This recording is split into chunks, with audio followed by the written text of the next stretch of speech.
দুনিয়া জমিনে যেমন মা তার ছেলের জন্য জীবন দিতে পারে না কথা কন, এমনও মা আছে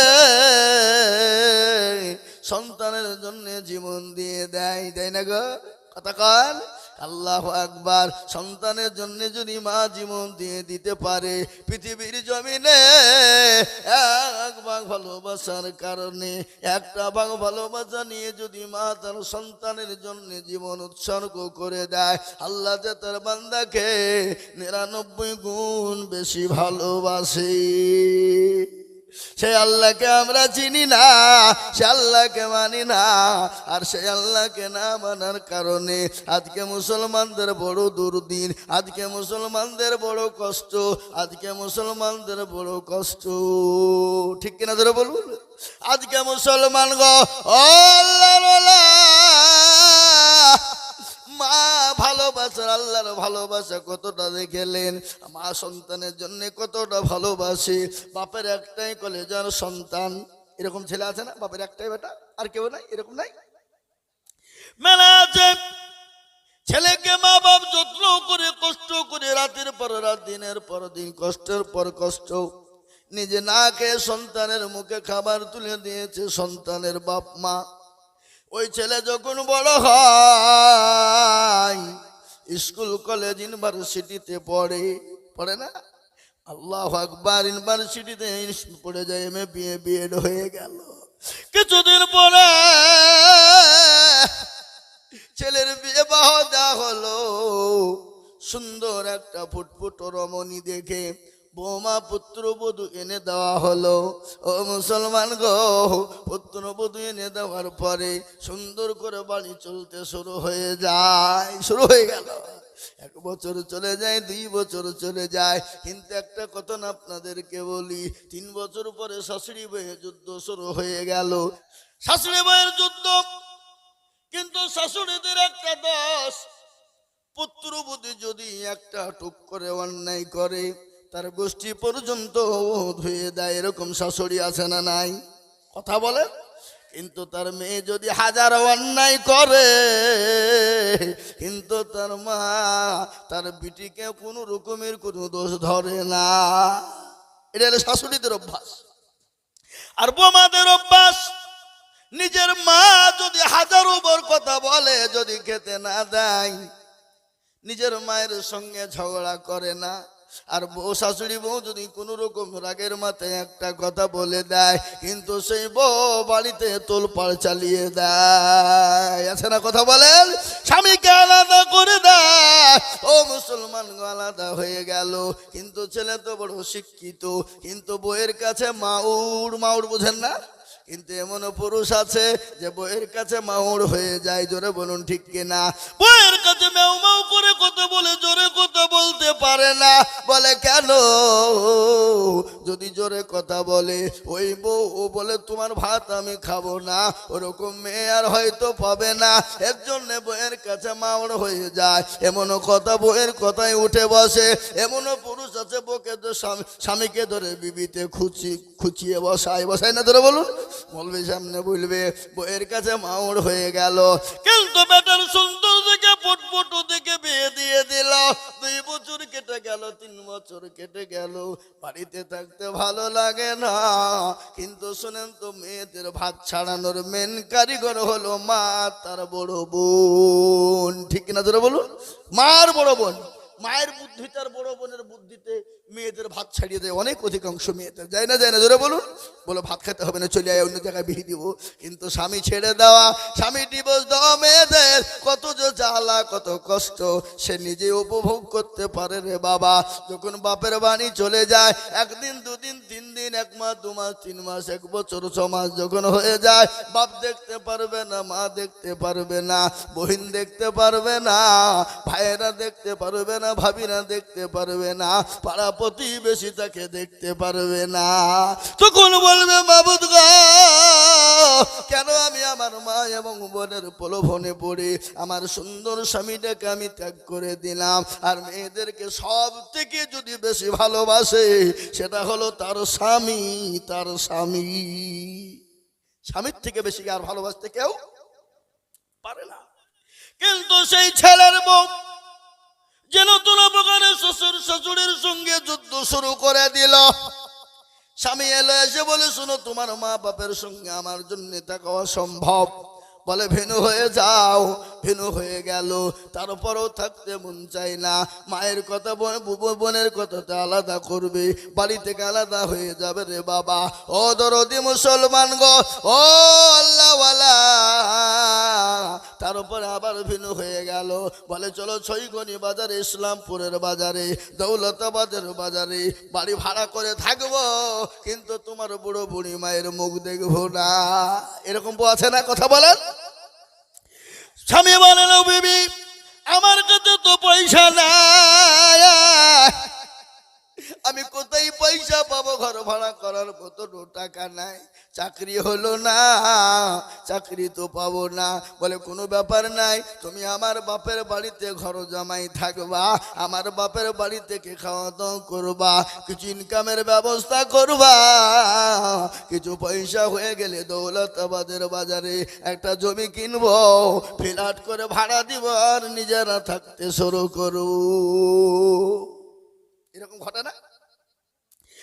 মুসলমান চলে গেল শ্বশুর বাড়িতে। শ্বশুর বাড়িতে গিয়ে ঘর জামাই হতে শুরু হয়ে গেল। ঘর জামাই থাকতে থাকতে শ্বশুর দেখতে পারে না, শাশুড়ি দেখতে পারে না। ছেলেকে কোনো রকম ভাবে কুয়েতে পাঠিয়ে দেওয়া হলো। এদিক ওদিক থেকে পয়সা ম্যানেজ করে পাঠিয়ে দেওয়া হলো। কুয়েত থেকে ইনকাম করে 3 বছর 4 বছর কেটে গেল।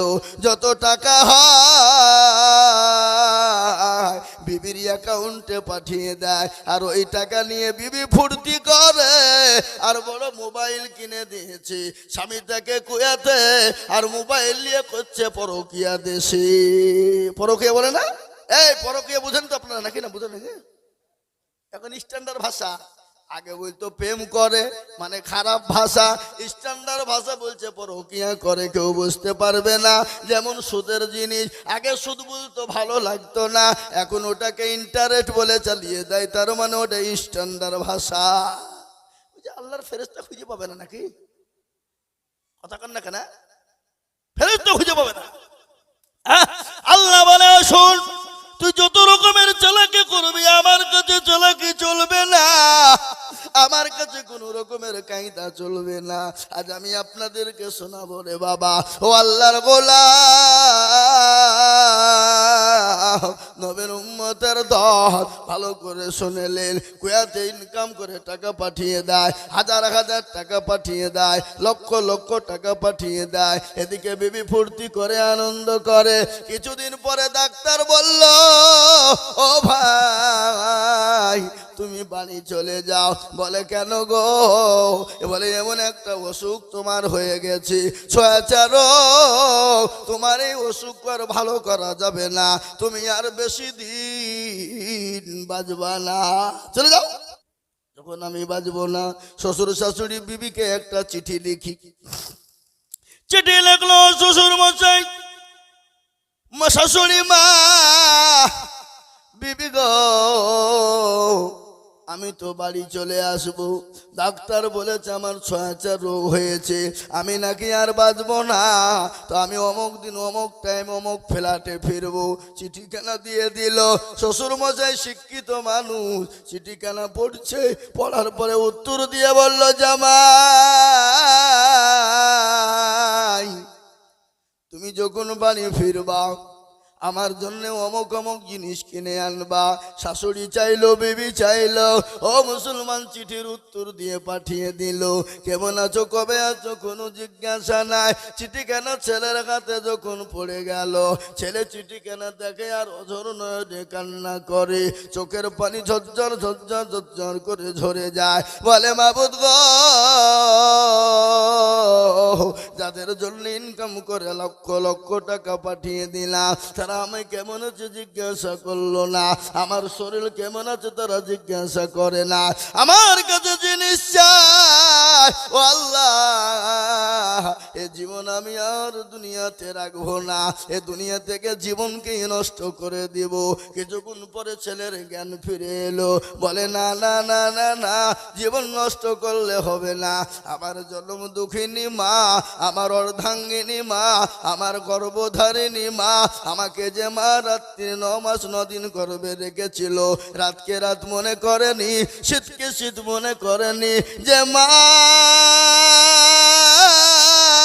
এত প্রসব করেছি, পায়খানা করে দিয়েছি, খেতে বসেছে পায়খানা প্রসব করে দিয়েছি, তারপরও মা ঘৃণা মনে করেনি, মা আমাকে দূর দূর করে ফেলে দেয়নি। ওই মায়ের কাছে একখানা চিঠি লিখি, আমার বাপকে একখানা চিঠি রাখি। আমি তো মা বাপের সঙ্গে অনেক দিন সাক্ষাৎ নাই, অনেক দিন কোনো দেখা সাক্ষাৎ করি না, তারা বেঁচে আছে না মরে গেছে খবর নাই। 7-8 বছর হয়ে গেল। চিঠিখানা লিখে দিয়ে বলল, আব্বা ও আমার আম্মা যান, আমি বড় অসুস্থ, আমি অমুক দিন বাড়ি আছি, কুয়াতের মাটিতে আছি, আমাকে ডাক্তার বলেছে ছয়াচার, তোমরা আমার জন্য দোয়া করো। চিঠিখানা চলে এলো, মা পড়া জানে না, বাপ জানে না, গ্রামের মোড়লের কাছে চলে গেল, বলে ওগো মোড়ল সাহেব, আমি তো পড়াশোনা জানি না, আমার মা আমার কলেজের সন্তান আমাদের সঙ্গে যোগাযোগ করে না, আজ 8 বছর পরে চিঠি লিখে পাঠিয়েছে, দেখো গো দেখো আমার কলেজের সন্তানের কিছু হয়ে গেল নাকি। চিঠিখানা মোড়ল পড়ে, আর মায়ের চোখ দিয়ে ঝরঝর করে পানি ঝরে যায়, বাপের ভাগ চোখ দিয়ে পানি ঝরে যায়। মা সেজদায় পড়ে গেল, বলে কলেজের সন্তান, ও বেটা রে, আজ 8 বছর হয়ে গেল, কোনো যোগাযোগ নাই, ও বেটা আজকে তোর অসুখ হয়ে গেছে, আল্লাহর কাছে দোয়া করি, আমি যে তোর মা আজ থেকে রোজা রেখে দিলাম, ও বেটা যতক্ষণ পর্যন্ত তুই বাড়ি না আসবি আমি আর রোজাকে ভাঙবো না। ও কলেজের সন্তান, আমি যে তোর বাপ, ও বেটা রে, তুই যতক্ষণ পর্যন্ত বাড়ি না আসবি আমার গরু ছাগল ভেড়া মুরগি উড় যা আছে আমি সমস্ত জিনিসকে আল্লাহর রাস্তায় সদকা করে দিলাম। আর নবী আমার বলে গেছেন, আস-সাদাকু তারাদুল বালা, সদকা করলে বালা দূর হয়ে যায়, মুসিবত দূর হয়ে যায়। সন্তানের জন্য চিঠিতে উত্তর দিয়ে বলে, বেটা রে, ও কলেজের সন্তান,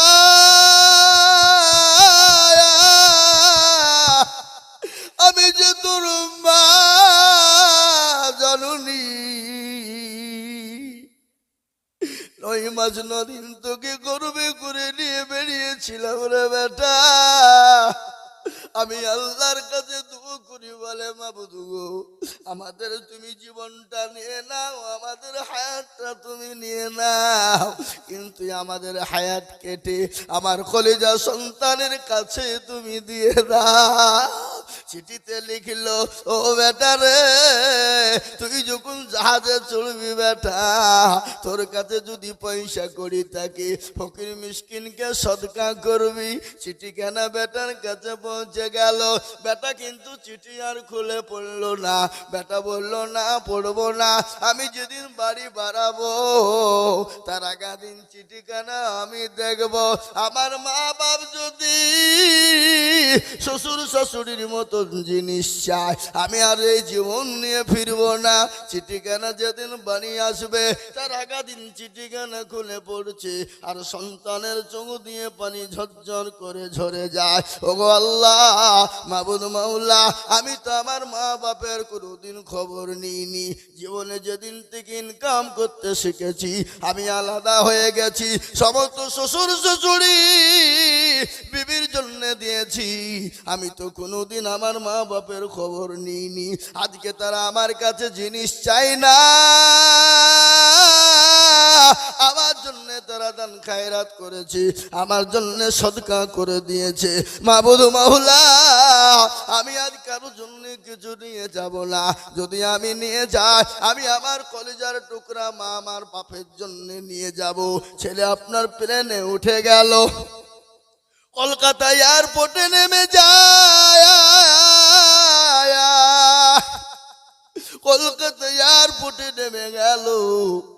নামার পরে শ্বশুর শাশুড়ি বিবি অনেক দূরে দাঁড়িয়ে, কিন্তু এয়ারপোর্টে তো ঢুকতে দেবে না। দেবে গো? কথা বলেন, দেবে? আমি গত পরশু দিন এলাম, 3-4 দিন পরে আমি জলসা করে ত্রিপুরা, আসামে ছিলাম, মেঘালয়ে ছিলাম, মণিপুরে ছিলাম। 4 দিন ছিলাম ত্রিপুরা, মেঘালয়, মণিপুর, আসাম মিলে 4 দিন জলসা করে গত পরশু দিন এসেছি বাবা আমি। এর প্লেনে যদি একটু আপনার ভোটার কার্ড, আইডি কার্ড যদি না থাকে আপনাকে প্রবেশ করতে দেবে না। টিকিট না থাকলে তো নট অ্যালাউ, কোনো অ্যালাউ হবে না। হবে? কথা বলেন, হবে না, কোনো অ্যালাউ নাই, নট অ্যালাউ। আপনার টিকিট আছে তো আপনি আছেন, আর টিকিট নাই তো আপনার সঙ্গে কারোর কোনো সম্পর্ক নাই। আর এয়ারপোর্টটা এমন একটা জায়গা, প্রধানমন্ত্রী, মুখ্যমন্ত্রী, স্বরাষ্ট্রমন্ত্রী, রাষ্ট্রপতি হলেও তাকে পরীক্ষা করা হবে, তাকে চেক আপ করা হবে, তার আপনার মেশিন লাগানো হবে। বুঝতে পারলেন আমার কথাটা? এই কথা বুঝতে পারলেন না? পারলেন না? কারোর জন্য এয়ারপোর্টে ছাড় নাই, নট অ্যালাউ। সে যেই হোক, আপনি, আমি, সে, তিনি, যেই হোক না কেন, আমিও বা মুসলমান, আমি তো বছরে মোটামুটি 30 থেকে 35 বার প্লেনে আপ ডাউন করতে হয় বছরে, জলসার জন্য। আবার আজকে একটা টিকিট কাটলাম বাংলাদেশ, ঢাকা, 28শে ডিসেম্বর। কোথায় যাব? বাংলাদেশ, ঢাকা।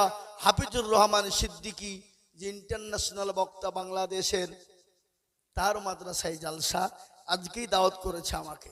সেদিন আমার নদিয়া বেথুয়ায় জালসা ছিল, আমি ওদেরকে বলে দিয়েছি ভাই অন্য বক্তা কাউকে নিয়ে নেন, আমি যেতে পারছি না, আমাকে যেতে হবে অন্য জায়গায়। আজকে প্রোগ্রামটা নিয়েছি বাংলাদেশ, ঢাকা, হযরত মাওলানা হাফিজুর রহমান সিদ্দিকী, কুয়াকাটা। বুঝতে পারলেন না? এই মুসলমান, 28শে ডিসেম্বর। আমার বাবা জীবনের তাই সন্তান চলে এলো, এয়ারপোর্ট থেকে বেরিয়ে গেল, শ্বশুর শাশুড়ি বিবি কাছে ফিরে নাও। শ্বশুর শাশুড়ি দূর থেকে বলে জামাই গো কিছু এনেছো? বিবি বলে স্বামী কিছু এনেছো? বলে আনতে পারি নাই, শরীর সুস্থ হয়ে গেলে কলকাতা থেকে নিয়ে দেব। সঙ্গে সঙ্গে শ্বশুর শাশুড়ি বলে ও ছোট লোক জামাই, আমি জানি তুমি আনতে পারবা না। বিবি বলছে তোমার সঙ্গে আর কোনো সম্পর্ক থাকবে না, এখন এয়ারপোর্টের মাটিতে তুমি আমাকে ডিভোর্স দিয়ে দাও। মানে কেন কেন কেন? সমস্ত টাকা গেলা কি হলো?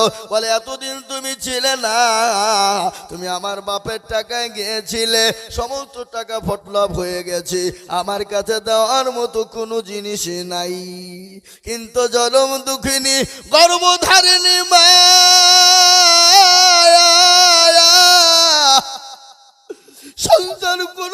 সন্তান কোনোদিন মায়ের খোঁজ নিল না, বাপের খোঁজ নিল না। ওই মা দৌড়তে দৌড়তে গিয়ে সন্তানকে জড়িয়ে ধরে। ছেলে বলে মা গো আমার চর্চা রোগ হয়েছে, মা তুমি সরে যাও, সরে যাও। বেটা, মা বলে বেটা রে বেটা, আমার যদি জীবন চলে যায় যাবে, আমি আল্লাহর কাছে দোয়া করে রোজা করে বলেছি ও আল্লাহ তুমি আমার জীবনটা নাও, কিন্তু আমার কলেজার সন্তানকে আমার কাছে ফিরিয়ে দাও। আহা, এই হলো মায়ের ভালোবাসা।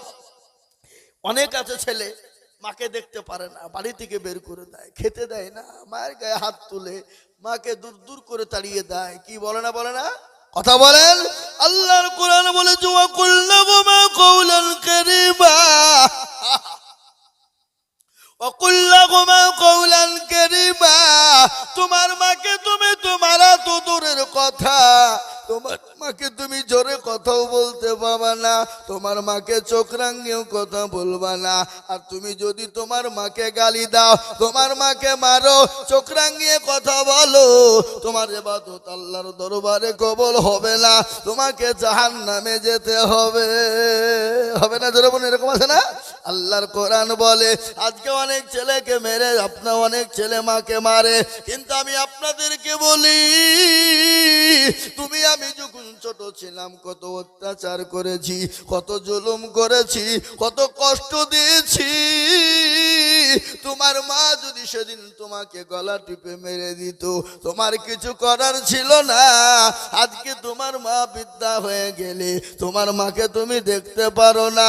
তোমার মা নোংরা করে ফেলবে বলে বাড়ি থেকে বের করে দাও, কিন্তু আল্লাহর কাছে তোমাকে জবাবদিহি করতে হবে। মায়ের দোয়ায় সন্তান জান্নাতি হয়ে যায়, হয় না? জোরে বলুন, কথা বলুন। ও আল্লাহর গোলাম, নবীর উম্মতের দল, আল্লাহর নবী মুসা আলাইহিস সালাম আল্লাহর কাছে দোয়া করে, ও আল্লাহ তুমি আমাকে জান্নাতে দিও। আল্লাহ বলে, মুসা রে, তুই তো জান্নাতে যাবি এবং তোর সঙ্গে জান্নাতের একজন সঙ্গী হবে, সে হলো অমুক দেশের কসাই। কে? অমুক দেশের কসাই। মুসা আলাইহিস সালাম বলছে, আল্লাহ তুমি আল্লাহ খুঁজে পেলিয়ে না, তুমি ওই কসাইয়ের সঙ্গে দিবে জান্নাত? আল্লাহ বলছে, মুসা তুই একবার খোঁজ নে। খবর, বসো বসো বসো, শোনা, বসো, পালাও না। আমার দরদি মুসলমান, মুসা আলাইহিস সালামের কসাই মুসা নবীর সঙ্গে জান্নাতে যাবে কি কারণে? সেটা হলো তোর মায়ের জন্য। মুসা নবী আলাইহিস সালাম সে বাড়িতে গেল, কোনো পরিচয় দিল না, মেহমানদারি করলেন। সে কসাই কিছু ভালো ভালো মাংস নিয়ে গেলেন, কসাইকে নিয়ে গিয়ে মুসা নবী আলাইহিস সালামকে খেতে দিলেন। মুসা নবী বলেন, ও ভাই তুমি আমার সঙ্গে খাও। বলে, আমি তো খাবো না। বলে, কেন খাবে না? বলে, আপনি খেয়ে নেন, আপনি মেহমান মানুষ, আমার দেরি আছে। বলে, কি দেরি? বলে, আমি তোমার আগে দেরি দেখবো। বলে, হুজুর গো, ওগো মেহমান সাহেব, আমার একজন মা আছে বৃদ্ধা, একবারে ফুটবলের মতো হয়ে গেছে। মা চলতে পারে না, মা উঠতে পারে না, মা বসতে পারে না। আমি মাকে সুন্দর করে গোসল করিয়ে দেব, আমার মাকে আমি নিজে চিবিয়ে চিবিয়ে খাবার মুখে তুলে দিব, আমার মা খাবে, তারপরে আমি খাবো। এরকম করে মুসা আলাইহিস সালাম দেখলেন। কিন্তু মুসার মা, কসাইয়ের মা হাতটা তুলে দিয়ে আল্লাহর কাছে বলছে, আল্লাহ আমার সন্তানের উপর আমি এত খুশি হয়ে গেছি গো আল্লাহ, আমার সন্তানকে তুমি মুসা নবী আলাইহিস সালামের সঙ্গে কাল কিয়ামতের মাটি তুমি জান্নাতি করে দিও। এ বাবা, মায়ের দোয়ায় সন্তান জান্নাতি হয়ে যায়। মায়ের দোয়াতে জীবনের সন্তান যদি একবার মা বদদোয়া করে দেয়, মাকে হাত তুলে দোয়া করতে হবে না? বা মায়ের হাত তোলা দরকার না। শব্দ যদি তোমার মা করে দেয়, তোমার জন্য জাহান্নাম অনিবার্য, তোমাকে দুনিয়াতে জীবনেও শান্তি পেতে ওমা জান্নাতুকা ওয়া নারুকা। মায়ের দোয়ায় সন্তানের জান্নাত, মায়ের দোয়া জান্নাত, সন্তানের জান্নাত, এবং মায়ের দোয়াতে সন্তানের জাহান্নাম। আজকে আপনাদেরকে বলি, মা তোর সন্তানকে এতটাই ভালোবাসে, নিজের জীবন কেনা দিয়ে দিতে পারে। ও মুসলমান গো, পৃথিবীর জমিনে এক ভাগ ভালোবাসা নিয়ে যদি মা জীবন দিতে পারে, আমার আল্লাহ যে বান্দাকে 99 গুণ ভালোবাসে, আছে না? 99 গুণ ভালোবাসে। বলেন তো, আল্লাহ তার মায়ের থেকে আল্লাহ আমাদেরকে এত ভালোবাসে, তারপরও আমরা আল্লাহকে চিনি না, আমরা নবীকে চিনি না।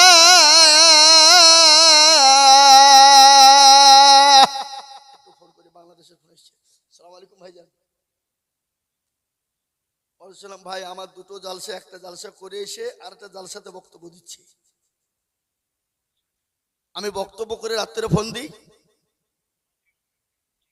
জি জি, ঠিক আছে, ইনশাআল্লাহ ইনশাআল্লাহ। জি, ও মুসলমান দরদি, আল্লাহ ওয়ালা নবীর প্রেমিকেরা, আল্লাহ যদি এতটা মানুষকে ভালোবাসে, কিন্তু সেই মুসলমান আল্লাহকে চিনে না, সেই মুসলমান নবীকে চিনে না, সেই মুসলমান রাসূল চিনে না, সে মুসলমান মসজিদ চিনে না, সে মুসলমান মাদ্রাসা চিনে না, সে মুসলমান কোরআন চিনে না, সে মুসলমান মসজিদে আজান হয় হাইয়া আলাস সালাহ, আর আমরা চায়ের দোকানে বসে বলি আমরা পারলাম না, ইমাম আর মর্জন তোরা দুজনেই চালা। ঠিক কিনা জোরে বলুন, এই কথা ঠিক না বেঠিক জোরে বলুন। আজকে আমাদের দেশের লোক নামাজ পড়ে, কথা কন না কেন, নামাজ পড়ে না। আজকে হাজামপাড়া দিয়ে বলি যেতে গ্রামে জালসা এসছি, অন্য গ্রামের কথা বলতে গিয়ে মার খাবো নাকি, নাকি বলছেন? যদি আমি অন্যায় করি মারতে তো পারবেন না, কেন আমি আপনাদের মেহমান, নাকি বলছেন? বুঝছেন না, মারবেন নাকি? এ মুসলমান, আমাদের দেশের লোক নামাজ পড়ে না, 98% লোক নামাজ পড়ে না। কপারেশন পড়ে 90, এই দেশের লোক হিসাব জানে না নাকি গো? 2% পড়ে, কিন্তু 2% লোকের নামাজ হয়, কথা কন না কেন? 1% লোকের কোনো ভাবে হয়, আর 1% লোকের নামাজ হয় না। বলে হুজুর আপনি কি করে বললেন? আমি আইজুল হক বলে যাই, কেন হয় না বাবা, কেন হয় না শুনলেন? চাচা 20 বছর ধরে নামাজ পড়ে, মুরব্বী হয়ে গেছে, দাড়ি পেকে গেছে, কিন্তু চাচা তাহাত জানে না, চাচা দুরূদ শরীফ জানে না, দোয়া কুনুত জানে না, দোয়া মাসুরা জানে না, দোয়া শোনা জানে না। ইন্না তাইনা কুল, তার মধ্যে দেখা যায় 20টা ভুল। কথা বলেন ঠিক না ঠিক বুঝবো না? ইন্না তাইনা কুল, তার মধ্যে 20টা ভুল, কিন্তু এরা শিখেও না, শিখার চেষ্টাও করে না। ইমামের কাছে কোনোদিন বলে না হুজুর গো আপনি তো আমাদের হুজুর ইমাম সাহেব, মসজিদের একটু নামাজটা ঠিক করে দেন, একটু কোরআনটা ঠিক করে দেন, একটু সূরা গালা ঠিক করে দেন, একটু দুরূদ শরীফ এত ঠিক করে দেন। বলে কেন গো, কেন বলবে না বলেন তো দেখি, কেন বলবে না? কারণ আছে, কারণ আছে না নাই? ডাল মে কুছ কালা হ্যায় না, হ্যায় না, কথা বলেন কেন বলে না?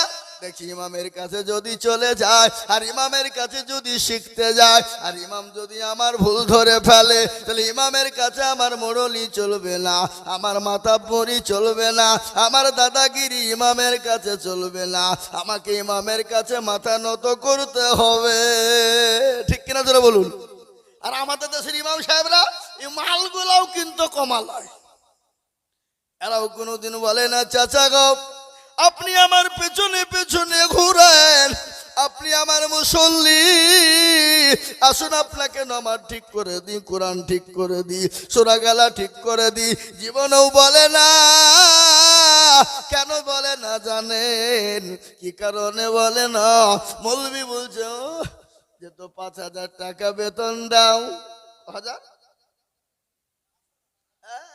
তোমাকে নামাজ শিখাবো, তোমাদের ভাগ্য ভালো আমি ওযু করে নামাজ পড়াই, বেশি কায়দা করবা, আমি বিনা ওযুতে নামাজ চালিয়ে দেব, তোমার নামাজ হলো কি না হলো আমার দেখার নাই। 5,000 টাকা বেতন। এ বাবা, আজকে ছেলেরা মাদ্রাসায় কেন বাপ মা দিতে চায় না? বলে ভিখারি লাইনে দেওয়া যাবে না, ফকিরি লাইনে পড়তে দেওয়া যাবে না। বলে কেন যাবে না? মাদ্রাসায় দিলে ভিক্ষা করে বাড়াতে হবে, মৌলবি হয়ে 5,000 টাকা দিয়ে কি হবে? আমি আপনাদেরকে বলি আজ ইজ্জত সম্মান আপনারাই নষ্ট করেছেন, আজকে সমাজকে নষ্ট করেছে, আলেমদের সম্মান নষ্ট করে দিয়েছেন, ইমামদের সম্মান নষ্ট করে দিয়েছেন। আজকে আমি আপনাদেরকে বলি ইমামের বেতন যদি 20,000 30,000 টাকা হতো, আমার মনে হয় চৈগনি খাজাম পাড়া থেকে প্রত্যেকটা ঘরে ঘরে মৌলবি তৈরি হতো, হতো না? হতো না? বলে সরকারি চাকরির প্রয়োজন নাই, 30,000 বেতন মানে বড় বেতন রে বাবা, তোর সুন্দর করে সংসার চলে যাবে, তোকে কোনো দিকে যেতে হবে না, কোরআনওয়ালা হো, নামাজি হো, আল্লাহওয়ালা হো, 2 দিনই হবে, দুনিয়া হবে আখিরাতও হবে, কবরও যেতে পারবি। ঠিক কিনা ধরে বলুন? এই বাবা, এই মানগুলো নষ্ট করছে কারা? আমাদের দেশের আজকাল মসজিদের সেক্রেটারি, সভাপতি, কেসের এই মালগালা তো আরো করা, জীবনে মসজিদ চিনে না, আবার সেক্রেটারি সাজিয়ে বসে আছে, সভাপতি মুখে দাড়ি নাই, হারামখোর। ওই সমস্ত হারামখোরদেরকে মসজিদের সেক্রেটারি, সভাপতি, ক্যাশিয়ার করা যাবে না, যাবে না। যারা নামাজ পড়ে না, রোজা করে না, বিড়িতে মারে টান, গাঁজা মদ খায়, এমনও মসজিদের সেক্রেটারি আছে মসজিদের টাকা দিয়ে লটারি কাটে। আমার কাছে প্রমাণ আছে। লটারি কেটে টেরে গুঁজেছে, টেরে যে শুক্রবারে জুম্মা পড়তে গেছে, বাপ জুম্মা পড়িয়ে বাবুজি বাড়াইতে উঠতে গিয়ে রুকু থেকে নুঙ্গিও খুলে পড়ে গেছে, লটারিও পড়ে গেছে। বলে নুঙ্গি তোলা বাদ দিয়ে লটারি তুলছে, বলে ইজ্জত চলে যায়, যা কিন্তু বেজ্জতি হওয়া যাবে না। কি বুঝতে পারলেন না? সেক্রেটারি, মসজিদের সেক্রেটারি হবে কারা? 5 ওয়াক্ত নামাজি হবে যারা। সভাপতি হবে কারা? 5 ওয়াক্ত নামাজি হবে যারা। ক্যাশিয়ার হবে কারা? 5 ওয়াক্ত নামাজি হবে যারা। কমিটি হবে কারা? নামাজ পড়ে যারা। আর আমাদের দেশে নামাজ পড়ে না তারা হবে সেক্রেটারি। রোজা করে না যারা তারা হবে ক্যাশিয়ার। আপনার মসজিদ চিনে না যারা তারা হবে সভাপতি। ঠিক না? আমাদের দেশের মসজিদ গুলো মার্বেল দিয়ে বানায়। ও মুসলমান, মার্বেল দিয়ে 1 কোটি টাকা খরচ করে মসজিদ বানিয়েছো, আর মসজিদের ইমামের ঘর হলো সিঁড়ির তলায়। মসজিদের ইমামের বেতন হলো 5,000 টাকা। আমি আজিজুল হক বলে দিয়ে যাচ্ছি, ইমামের বেতন যদি 4,000 5,000 টাকায় নামাজ পড়েন, ওই গ্রামের মুসল্লিদের ইমামের পেছনে নামাজ হবে না, নামাজ হবে না। আপনাদের হিসাব নাই? আপনার বাড়ি সংসার চালাতে গেলে কি করে আপনি বুঝতে পারেন যে আমার 5,000 টাকায় চলবে 5,000 টাকায় সংসার? ইমামের বেতন 5,000 টাকা। মাগরিবের নামাজ পড়েছে আলহামদুলিল্লাহি রাব্বিল আলামিন আর রহমানির রহিম। আল্লাহ, মাস তো সে 27 তারিখ হয়ে গেল, 5,000 টাকা বেতন পাবো। স্কুলে তো এত ভিজিট বাকি, ডাক্তারের দোকানে এত বাকি। আল্লাহ, বইয়ের ছায়া কিনবো না ব্লাউজ কিনবো, ছেলের জামা কিনবো না কাপড় কিনবো। গায়রিল মাগদুবি আলাইহিম ওয়ালাদ-দাল্লিন। ফেরেশতা বলছে কি নামাজ রে, মৌলবীকে ফাটাবো, মুসল্লিদেরকে পিটবো। বুঝতে পারলেন আমার কথা না? এটা হাসি, এটা হাসি নয়, এটা হাসি নয়। তাই আমি বলি বাপ, ও আল্লাহর বুদুল, আল্লাহ আলা নবীর উম্মতের দল, আমি আপনাদেরকে বলবো যে এখন যেমন এখন না কেন, আপনি 5 ওয়াক্ত নামাজি হয়ে যান। এই নামাজের জন্য দয়ার নবী, বিশ্ব নবী, আল্লাহর নবী, নবী মুহাম্মদুর রাসূলুল্লাহ সাল্লাল্লাহু তাআলা আলাইহি ওয়াসাল্লাম মায়েশার উপর মাথা দিয়ে শোয়া। আহ, কি মজা দেখলেন! নবীজি মায়েশার উপর মাথা দিয়ে শোয়া আছে। আল্লাহর নবীর চেহারার দিকে একবার করে মায়েশা তাকায়, আর পূর্ণিমার চাঁদের দিকে একবার করে আয়েশা তাকায়। আল্লাহ নবী বলেন, আয়েশা গো, তুমি একবার পূর্ণিমার চাঁদের দিকে তাকাও, একবার আমার চেহারার দিকে তাকাও কেন? বলো ইয়া রাসূলুল্লাহ, ইয়া হাবিবাল্লাহ, ও আল্লাহর হাবিব, আমি আয়েশা পূর্ণিমার চাঁদের দিকে তাকায়, কিন্তু পূর্ণিমার চাঁদের কিন্তু কলঙ্কর দাগ আছে। কিন্তু আমার নবীর চেহারার দিকে যখন তাকায়, মনে হয় আমার নবীর চেহারার মধ্যে কোনো রকমের কোনো স্পট নাই। সুবহানাল্লাহ বলুন। কোনো দাগ নাই। আজ আমি আপনাদেরকে বলি, গোটা বিশ্বে যে বেঈমান কাফেররা নবীকে গালি দেয়, আমি তাদেরকে বলবো, বেঈমান, আমাদেরকে গালি দাও মেনে নিব, আমার মা বাপকে গালি দাও মেনে নেব, আমাকে তুমি মারো মেনে নিব, কিন্তু আমার নবীকে যদি গালি দাও, আমাদের এক বিন্দু রক্ত থাকতে, আমাদের জীবন থাকতে আমরা ছেড়ে দেব না। এই তো বোম্বাইয়ের মহারাষ্ট্রের মাটিতে কিছুদিন আগে, 1.5 মাসও হয়নি, একজন পুরোহিত বাবা রামজি মহারাষ্ট্রের মাটিতে আমার নবীকে গালি দেয়।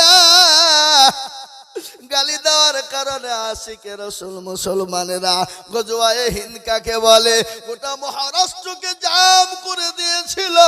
তারা বলে দিয়েছে, শোনো, আর তারপরে যদি আমার নবীকে কেউ গালি দেয়, আমার নবীকে নিয়ে কুরুচিকর মন্তব্য করে, আমাদের এক বিন্দু রক্ত থাকতেও ছেড়ে দেব না। প্রয়োজন হলে মাথায় পতাকা বেঁধে আমরা মুসলমানেরা প্রয়োজন হলে আমরা আমাদের জীবন দিয়ে দেব, কিন্তু আমরা কখনো আমরা নবীর অবমাননা সহ্য করব না। আজ আমি আপনাদেরকে বলি, যারা নবীকে গালি দেয় তারা হলো বাপের কুলাঙ্গার সন্তান, যারা নবীকে গালি দেয় তারা হলো বাপের কুলাঙ্গার সন্তান। আর নবীকে যদি গালি না দেয়, আর যদি গালি দেয়, জেনে নিতে হবে তার বাপ দাদার ধর্মের দোষ আছে, আছে না? জোরে বলুন। একটা ঘটনা শুনে নেন। ওয়ালিদ ইবনে মুগীরা পাতি নেতা। পাতি নেতা বুঝেন না? বুঝেন না? এই পাতি নেতা বুঝেন না আপনারা? পাতি নেতা কাকে বলে?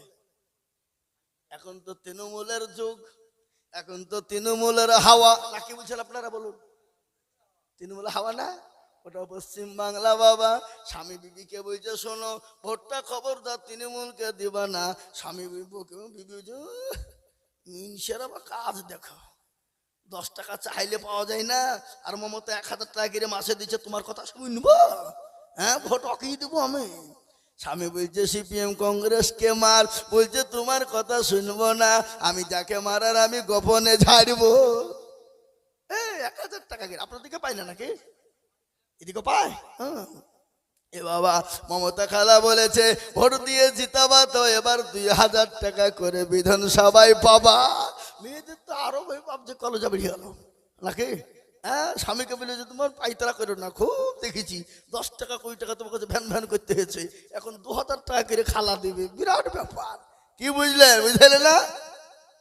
কিন্তু ভাবছি ভুলে কিন্তু বোধের কাছে ধার নেবেন না টাকা, বিবিদের কাছ থেকে ধার টাকা নিয়েন না, ও আপনার কান খুঁটরি বের করে ফেলবে।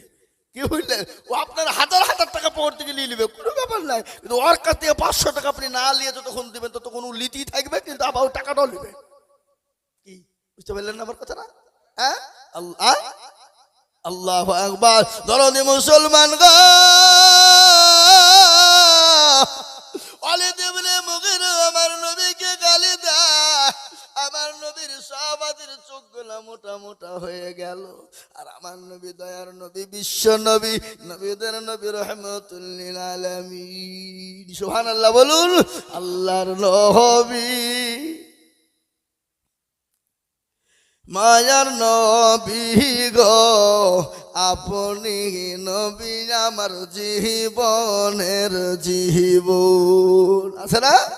আল্লাহর নবী, মায়ার নবী গো, আপনি নবী আমার জীবনের জীবন, আপনি আমার জীবন সাথী, অন্ধকার কবরের বাতি, আপনি হলেন নির্দুনিয়ার ধন।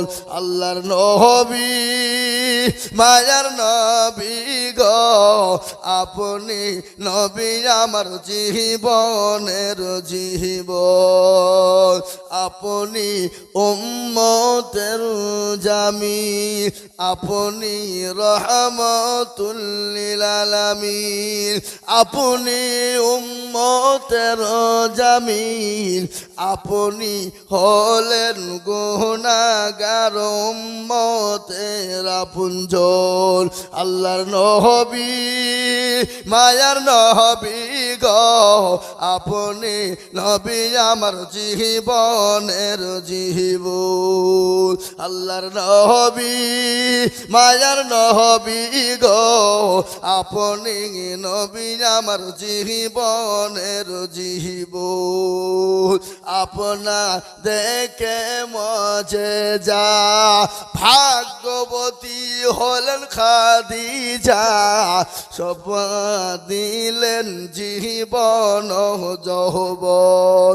আল্লাহর নবী, মায়ার নবী গো, আপনি নবী আমার জীবনের জীবন। ও মুসলমান দরদি, যিনি আমার নবী বিশ্ব নবী, তিনি 63 বছরের জিন্দেগি জীবনও কোনোদিন কাউকে গালি দেয় না, কোনোদিন কাউকে ধমক দেয় যায় না, জীবনে কোনোদিন কাউকে মিথ্যা বলে না, জীবনে কোনোদিন কারোর সঙ্গে খারাপ ব্যবহার করেনি। 63 বছরের জিন্দেগিতে জীবনেও কোনোদিন কারোর সঙ্গে অন্যায় কথা বলেনি। সেই নবীকে যদি কেউ গালি দেয়, মুসলমান ছেড়ে দেবে না? দেবে? জোরে বলুন দেবে? সেই মুসলমান কোনোদিন ছেড়ে দেবে না। ওয়ালিদ ইবনে মুগীরা নবীকে গালি দিল, সাহাবাদের চোখ গলা মোটা হয়ে গেল। আল্লাহর নবীর সাহাবারা বলে, নবী গো, একটাবার হুকুম দাও, আমরা কি করে ধ্বংস করে দেব, তাকে টুকরো টুকরো করে ফেলবো। আচ্ছা বলুন তো, নবীকে সব থেকে বেশি ভালোবাসতেন কারা? কথা বলেন, কথা বলেন। আমরা নাকি? কিন্তু একটা কথা আমি আপনাদেরকে বলি, সারা পৃথিবীর ওলিয়া উলিয়া গোয়াস কুতুব, আলেম উলামা, মুহাদ্দিস, শাইখুল হাদিস, সমস্ত গুলাকে এক জায়গায় যদি করা হয়, একজন সাহাবার জুতোর সমতুল্য হবে না। হবে? কথা বলেন। সমস্ত সাহাবাকে যদি একদিকে করা হয়, আমার নবীর একটা চুলের সমতুল্য হবে? জোরে বলুন না কেন? হতে পারে না। আল্লাহ নবী বলেন, ও সাহাবারা, তাকে গালি দিও না, তাকে মারতে যেও না। বলে, কেন ইয়া রাসূলুল্লাহ? তোমরা খোঁজ নিয়ে দেখো ওয়ালিদ ইবনে মুগীরার জন্মের কোনো দোষ আছে? দেখো, খোঁজ নিয়ে দেখো। আচ্ছা বলুন তো, নবীর কথা সত্য না মিথ্যা? আরো জোরে বলুন। নবীর কথা সত্য না মিথ্যা? নবী বলে, খবর না, ওয়ালিদ ইবনে মুগীরার তার জন্মের দোষ আছে, খবর নিয়ে দেখো জন্মের কোনো গন্ডগোল আছে। আমি আপনাদেরকে বলবো, তার আগে বক্তব্য শোনানোর আগে আজকে আমি আপনাদেরকে বলি, রে বাবা, আজকে কবরস্থানের উন্নতি কল্পে জালসা। কবর বড় কঠিন জায়গা। আউয়ালু মানাজিলা মানজিলুল কবর। আল্লাহ নবী বলে গেলেন, মানুষের সর্বপ্রথম হলো কবর, আর ওই কবর বড় কঠিন। কবর প্রতিদিন ডাকে, ডাকে না? জোরে বলুন। প্রতিদিন কবরে ডাকে, আয় রে আয়, আমি তো বড় কবর। এই ভাই, এই মাইকম্যান, মাল পাইলিয়েছে নাকি? নাই নাকি পাইলিয়েছে? হ্যাঁ,